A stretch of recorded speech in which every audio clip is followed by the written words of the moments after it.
पहाड़ सदियों की कहानियां समेटे हुए हैं। यहाँ हरियाली है, प्रकृति का सौंदर्य है, तो इन घाटियों में छिपे हैं कई अनकहे किस्से। पहाड़ की गोद में आते ही तमाम कहानियां उभर कर आती हैं। दोस्तों, यकीन मानिए, पहाड़ों की दुनिया अलग है। ठीक इसी तरह यहाँ की कहानियां भी आमतौर पर पहाड़ों में रहने वाले लोग, भूत और देवी देवताओं की कहानियां सुनाते हैं। लेकिन हम आपके लिए लेकर आए हैं दो गांवों में घटी घटनाएं जो सालों साल से कहानी की शक्ल में लोगों को सुनाई जाती है। एक गांव की एक माँ और बेटी की कहानी बताएंगे। कहा जाता है कि माँ और बेटी की ये जोड़ी एक पत्थर में समा गई थी जो आज भी मौजूद है। वहीं उत्तराखंड के एक गांव ऐसा है जहां है देवी देवताओं का वास। ये गांव बसा है देवदार की घनी घाटियों के बीच। ये गांव है ओतड़।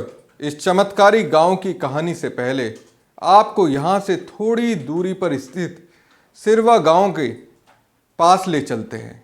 यहाँ एक पानी की नदी बहती है। नदी के किनारे एक माँ और उसकी छोटी बेटी रहती थी। वो महिला अपने खेत में काम कर रही थी।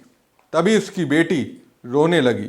इसके बाद उस औरत ने सूर्य देवता से विनती करते हुए कहा कि सूर्य देवता, आप अस्त तब होना जब मैं इस खेत की रुपाई कर लूँगी और अपनी बेटी को दूध पिला दूँगी।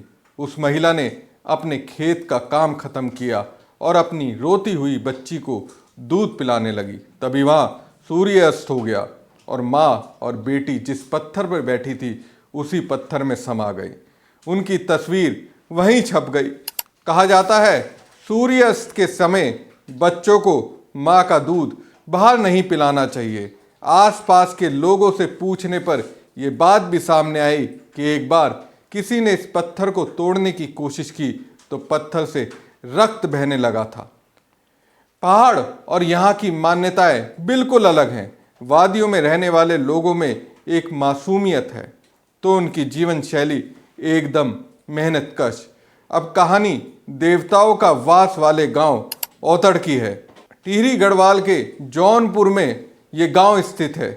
सबसे पहले आपको बताते हैं कि कैसे इस गांव का नाम ओतड़ पड़ा। कहा जाता है कि उत्तर प्रदेश के कन्नौज जिले के एक दंपत्ति धनौल्टी घूमने जा रहे थे। तभी उन्हें रास्ते में किसी से पूछा कि ये कौन सी दिशा है, तो किसी व्यक्ति ने उन्हें बताया उत्तर। उनको ये समझ में नहीं आया और गलती से उनके मुख से निकल गया ओतड़। बस इतना ही था और तभी से इस गांव का नाम ओतड़ पड़ गया। पहाड़ों में मंदिरों की अपनी खास अहमियत है। ओतड़ गांव में भी एक ऐसा ही मंदिर है जो 17वीं शताब्दी में बना। ये नाग देवता का मंदिर है। प्रतिवर्ष गांव में 2 बार नाग देवता की देव डोली गांव में लाई जाती है। गांव के लोग इस समय को खूब उत्सव और हर्षोल्लास से मनाते हैं। लोग डोली की चारों तरफ नृत्य करते हैं। पहाड़ का आर्किटेक्ट यहाँ के मंदिरों और बस्तियों के बिना अधूरा है। यहाँ के पुराने घरों की कहानी सुनेंगे तो हैरान रह जाएंगे। कैसे अलबेले पहाड़ों पर बनते हैं बेहद खूबसूरत और अनोखे घर। ओतड़ गांव उसका एक उदाहरण है। पहाड़ों के बीच हर मोड़ पर आपको दिलचस्प कहानियाँ मिल जाएंगी। एक और ऐसी कहानी आपको बताते हैं। गांव से 200 मीटर दूर एक पेड़ ऐसा है जो कि भारी बारिश में बिजली के आने से फट गया था। इस पेड़ के अपने आप चिरने के बाद एक कहानी यहाँ पर गांव वालों ने बताई।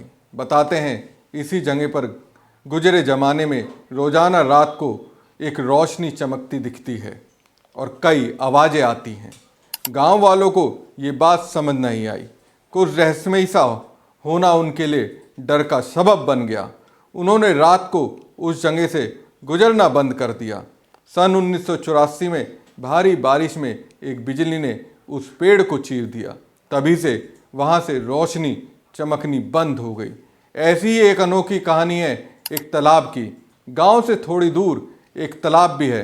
किसी इंसान ने इसका निर्माण नहीं किया। यह एक कुदरती तालाब है। इस तालाब का पानी इस्तेमाल तब किया जाता था जब लोगों के घरों में नल की सुविधा नहीं थी। तब यहाँ पर पुरुष नहाने आते थे। इस तालाब का नाम गांव वालों ने फकरार रखा हुआ है।